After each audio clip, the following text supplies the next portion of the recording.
Today, Transport for London operates the oldest transport system in the world and one of the most traveled. 1 billion passengers each year. And TripAdvisor readers rate it as the #1 system in the world. And it is still going strong 150 years later. In 1863, the world saw its first underground steam railway, the Metropolitan Railway, affectionately known as the Met.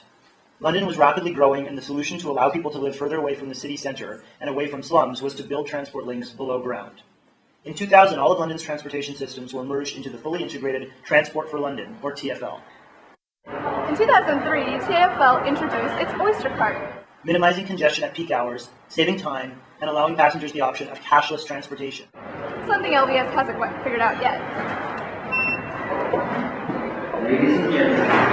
5 years ago, TfL implemented its iBus system, based on satellite tracking and GPRS, giving service controllers and customers real-time information on when buses arrive. TfL's open system of loose regulation allows companies to easily enter the space and encourages competition and improvements. For example, new taxi mobile applications allow taxis and private hire vehicles to be hailed electronically rather than be shut out of reaching customers as they have been in the likes of major US cities. For instance, if you know your bus is delayed, you can use Cabwise, a new app at bus stops that will give you the mobile numbers of 3 nearest cabs so you can get picked up quickly. Responding to the changes in the environment and growing concern around pollution, in 2003, the TfL instituted a congestion charge, levying a fee of £10 per day for cars traveling through central London. Despite public unpopularity, TfL charged ahead, and in the first year saw traffic in central London reduced by 16%. And in 2010, TfL introduced the Barclays Cycle Hire Scheme, or Boris Bikes as they became popularly known, and built cycle superhighways connecting outer London to central London. And lastly, in demonstrating strategic sensitivity and to reduce congestion, TfL started a lane rental scheme this year, where companies must pay a daily fee for digging up London's busiest roads at the busiest times and help incentivize more efficient working practices. Transport for London has many attributes that help it to be agile. First, it has a structure that lends itself to be entrepreneurial.